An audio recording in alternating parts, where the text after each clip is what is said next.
And I want to start the entire video by just pointing out and being fully transparent that obviously I support and don't think there's any issue with teaching online and giving Reiki attunements online, because if you have been to my website, rootsoflife.org, or if you know me, that's my job.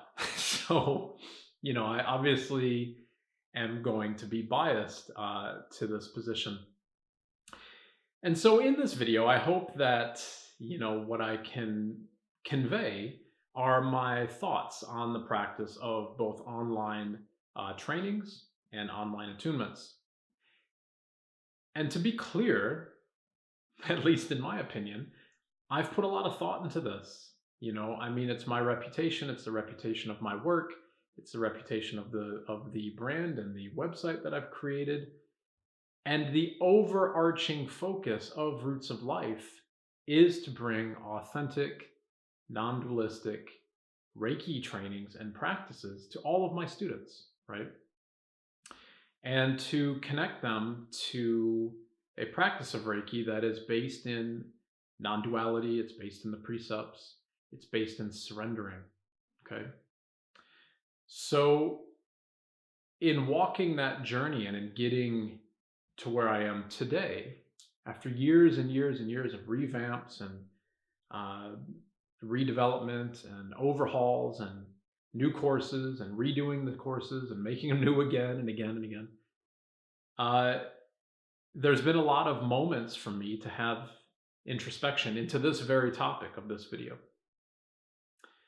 And, so obviously coming to you with my perspective that online trainings and attunements are absolutely fine, I want to raise the points of concern that are, I think, very, very legitimate points of concern.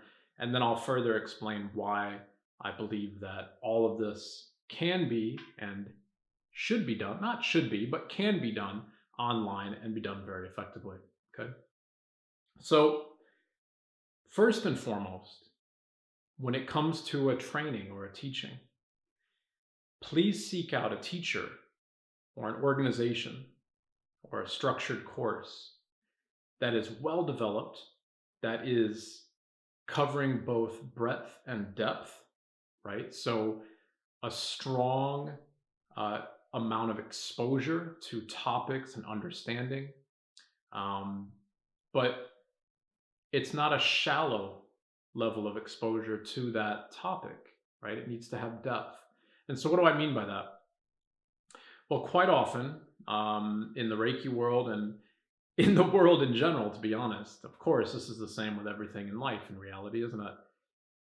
There's a lot of offerings, right? There's a lot of people who are offering, courses online. There's a lot of trainings. There's a lot of opportunities to learn Reiki. And the content might be there in that you might see a really impressive resume of all the things that you're meant to be learning, but the depth of the teaching is not there, right? And I think that's obviously a very tricky perspective or hurdle to cross or perspective to gain, because how can you do that without either knowing the teacher or taking their classes, right?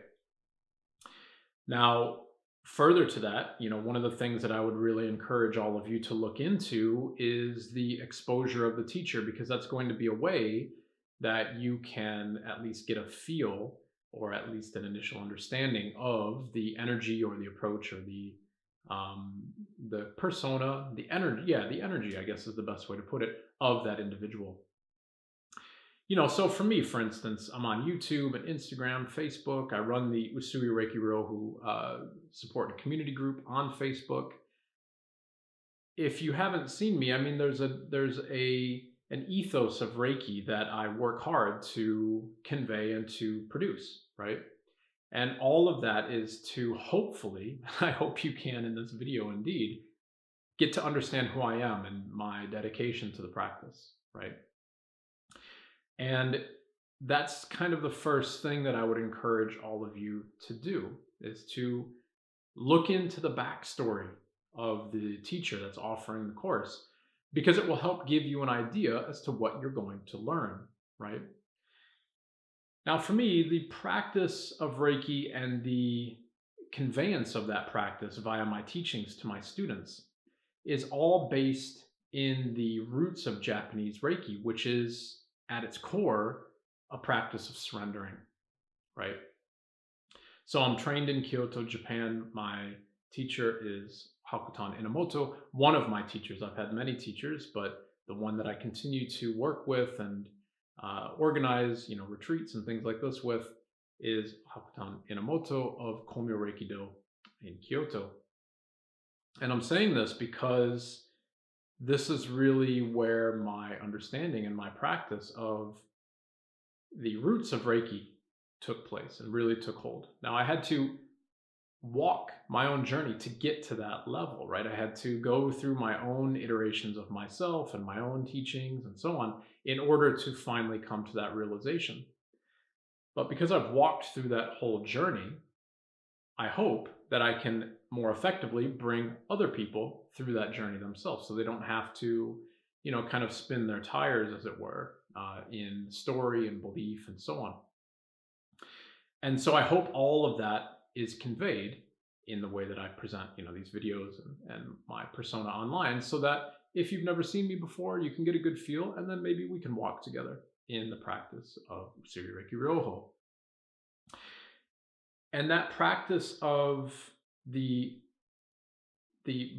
breadth, right, or the amount that's being covered in the trainings, hopefully you can get an idea of that. And again, there's a lot of trainings out there that might hit you with a really impressive resume, like I was saying before, of things that you're going to learn. But if you investigate the teacher, you might quickly find that the depth might be lacking. Obviously, I hope that's not the case. I hope that there is an ever increasing number of Reiki practitioners and teachers who are really committed to their own practice, right? Who are really committed to growing and constantly understanding and trying to learn more and trying to surrender more into the practice. And then further, I hope that those teachers will bring their own practice into what they teach, right? So that we all continue to walk this path together. That's why I continue to work with my teacher. We continue to liaise, we continue to discuss, because that's part of doing our work honestly, which is one of the precepts of Reiki after all, right? Now, if you are, able to ascertain that the breadth and the depth of the course is there, that's great. And encourage you to work with that teacher, work with that individual. But there's other questions that we need to make sure when we're looking at online classes that hopefully will be a good fit for you. Is the class offering ongoing support?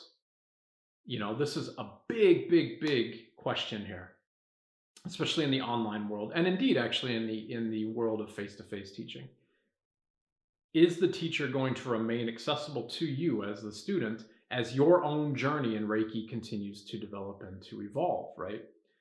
I hear, sadly, a lot of students, many of them come to me to continue their trainings, that have worked with somebody in the past and they've just ghosted them, right?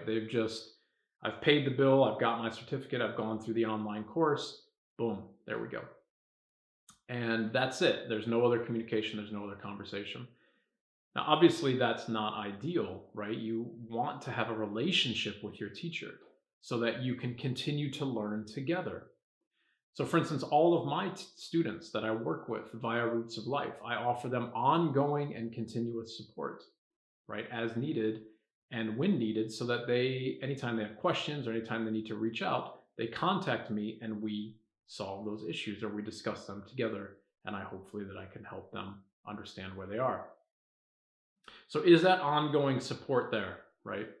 That's the second big point that I would really encourage all of you to look at when you're considering a course, a Reiki course.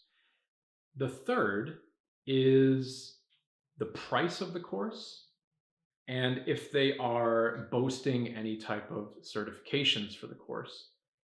Now, the price is super important We can very quickly forget these axioms of life, but you pay for what you get, right? If you want quality, you want to invest in yourself, you want to really ensure that what you are learning is current, is robust, is strong, is honest, is hopefully being produced from a perspective of non duality, lack of ego, lack of the self, right? Without grandiose claims and unsubstantiated beliefs in Reiki and so on, which there's an infinite number of. Um, you might need to seek out a course that is going to be a little bit more expensive. And again, we often forget about that when we're bringing it to ourselves, but it's the same with everything in life.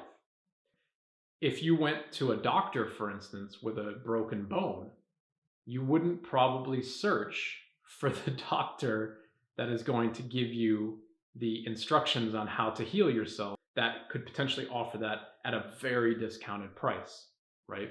Or with everything else in life, with food, with travel, everything that we consume, obviously, potentially the higher the price, hopefully the better the quality of that good that you're receiving.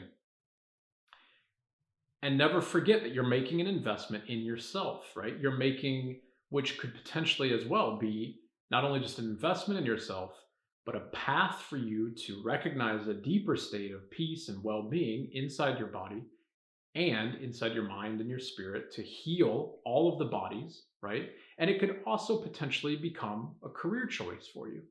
So you really want to make sure that what you're investing in is giving you a solid foundation from the start so that you don't have to go back and redo it again and again and again because you are going to potentially witness or recognize gaps in your understanding, right? So make that investment from the start, okay?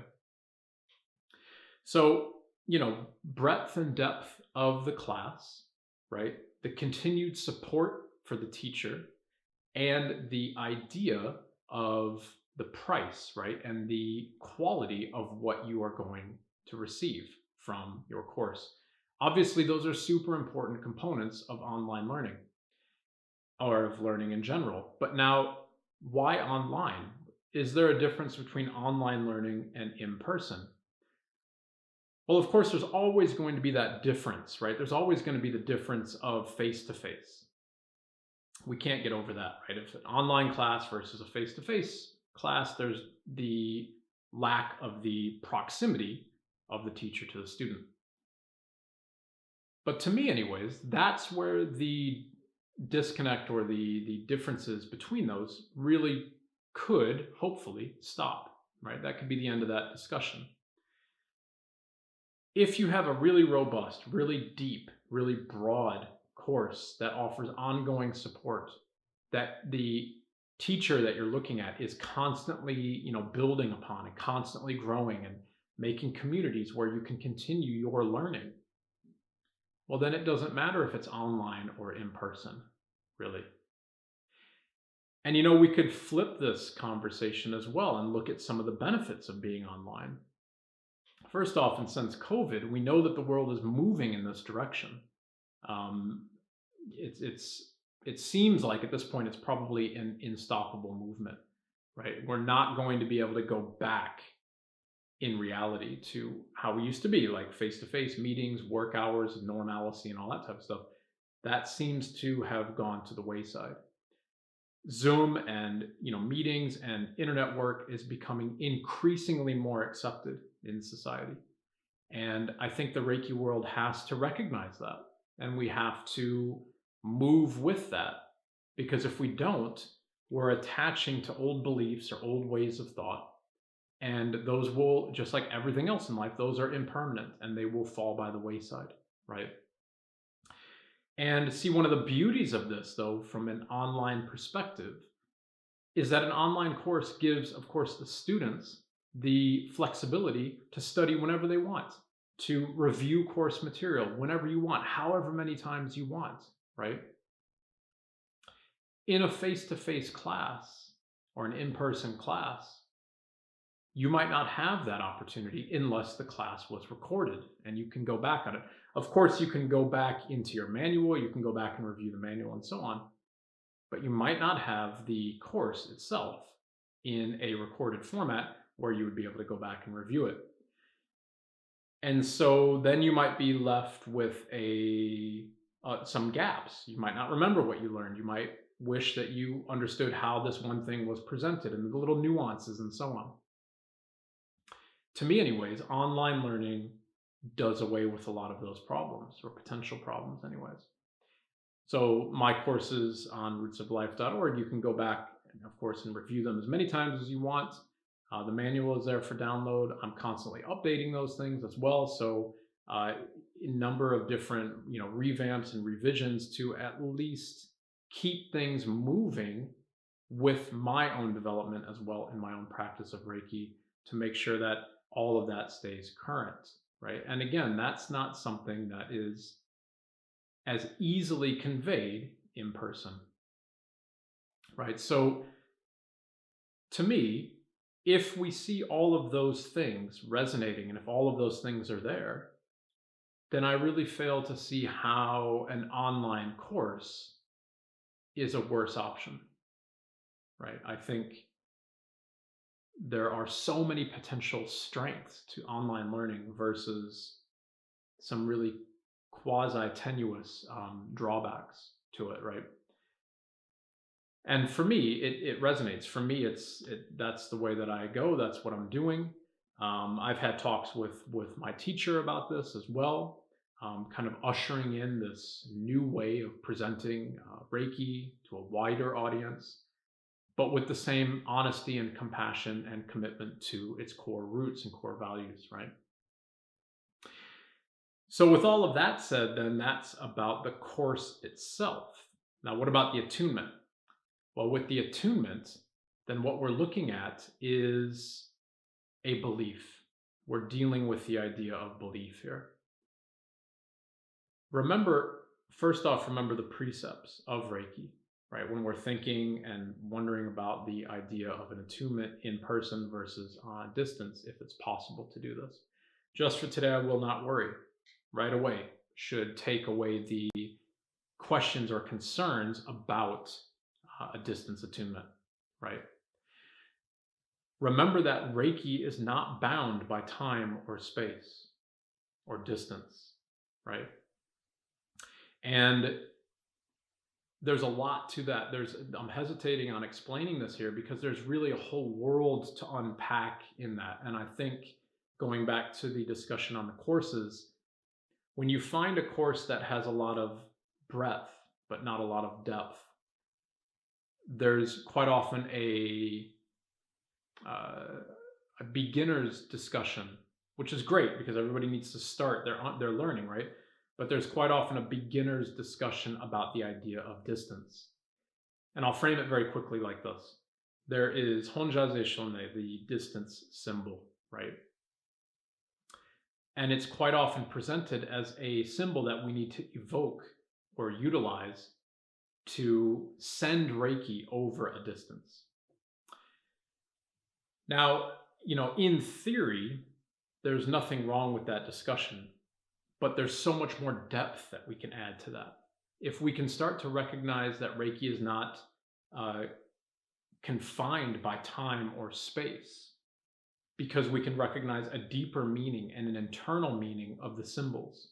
And we can recognize a deeper meaning and an internal meaning of Honjaze Shone and Daikomyo, right, the master symbol. If we can start to recognize the meaning of all of these things, then we can start to see the practice of the attunement from a very, very different perspective, right? Quite often, an attunement in person or online is discussed from this perspective. And I would challenge each and every one of you to reflect back on how you were discussed or guided into your attunement, and what you learned about the attunement, with this very simple question that I'm going to frame here. The attunement process is quite often conveyed as if I'm going to give something to you that is going to somehow open you up to more Reiki energy.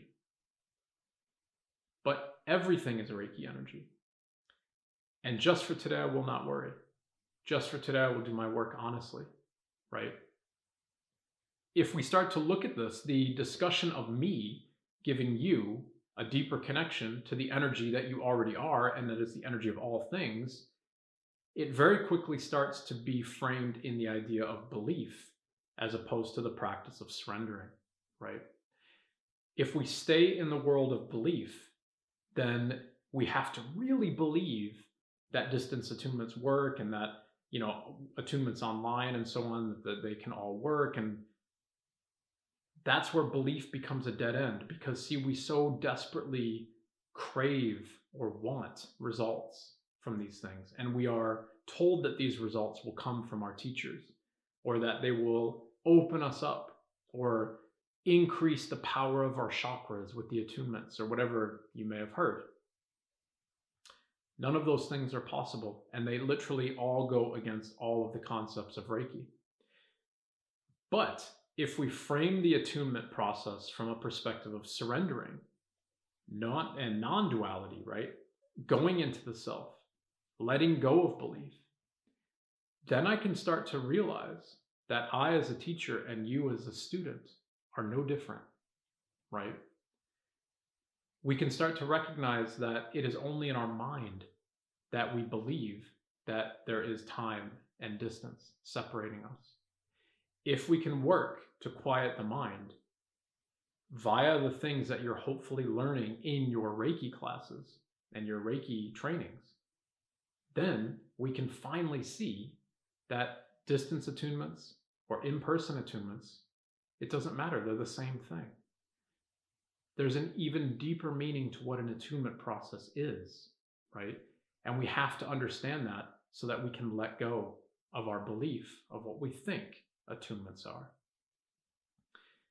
So when we frame all of that collectively together, I can't see how there's any issues with, teaching online, and I can't see how there's any issues with the attunement process online either. As long as it's framed in practice with deep honesty, with non-duality, with a commitment and connection to the roots of the practice, right? As long as there's ongoing support, as long as the class is not making grandiose claims that are furthering belief and commitment to those beliefs, all of those things together, if those are being met, you're going to have a really strong course. If they're not being met, I would encourage you to find somebody else to do your training with. And that can be anybody, right? Anybody that you resonate with, anybody that inspires you, anybody that you connect with. Find those connections online or in person. And you'll find, I hope anyways, that your journey with Reiki and your understanding of the practice will end up being exactly those things: robust, deep, honest, from a perspective of non-duality, right? And with that ongoing support component, an email or a chat or whatever it might be, if you can connect to your teacher like this, then as you continue your own practice, online or in person, then you're going to continue to grow in your own practice. And again, in my opinion anyways, be weary of, courses that are offering, badges from all of these online Reiki certification organizations that have no backing to credibility. Be wary of courses that are, doing level 1, 2, and 3 in one weekend. Ask questions about why the price is so low. Why are these things being offered for $80 or $100 or 50 euros or whatever it might be? Why is it that I can learn all of that so quickly and already have a certificate once I paid my money, right, for the course? Just ask yourself, what are you really going to get from a course like that? It's not just with Reiki, it's literally with everything else in life, right? You wouldn't go to an accountant who would tell you, if you pay, 50 euros, I'll enroll you in 3 classes that you can take immediately, and then you'll know how to become a tax expert yourself. Nobody would do that, because it's not going to work, right? So ask those honest questions about yourself. Ask perhaps even a question as to what your motivation is to learn Reiki, right? What is the reason behind, or what is it that you want to get out of a connection with your teacher and the courses and the attunements? Find where your depth is going to take you, and then find teachers that are going to help bring you there from a state of humility and non-duality and commitment to the practice and so on. If you can find all those things, and if it all resonates with you, then again, I can't see any issues personally with online learning and online attunements. If those things and others, which I will be mentioning in, and probably already have mentioned in videos here on my YouTube channel, if other of these components are being met, or if you're also watching out for some of the other red flags that I've mentioned in previous and will mention in future videos of teachers and of belief and so on. If all of those things are being satisfied and everything is being met, then I would encourage you to take the class. So I hope that the questions and the positions that I've posed here in this video will bring forward in you some really robust and perhaps challenging thoughts on your own path with Reiki, right? Constantly go in, constantly question, constantly wonder what it is we're doing and how we're moving, so that you can constantly do your work honestly, right? That's the idea.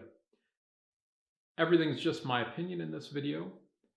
But again, I hope that that opinion, because I've been reworking it and revamping it for years now, I hope that opinion resonates with you. I hope it's a strong one. And I hope it helps you find, your own confidence, or perhaps more direction in your own journey with your Reiki practice and your Reiki trainings. Thank you, everybody. I hope you've enjoyed this video. If you have, I'd love to hear what you thought about it in the comments below. I'm very appreciative of any subscriptions to the channel for supporting the channel. Very, very thankful to that. And as always, to each and every one of you, be well and in Gasha.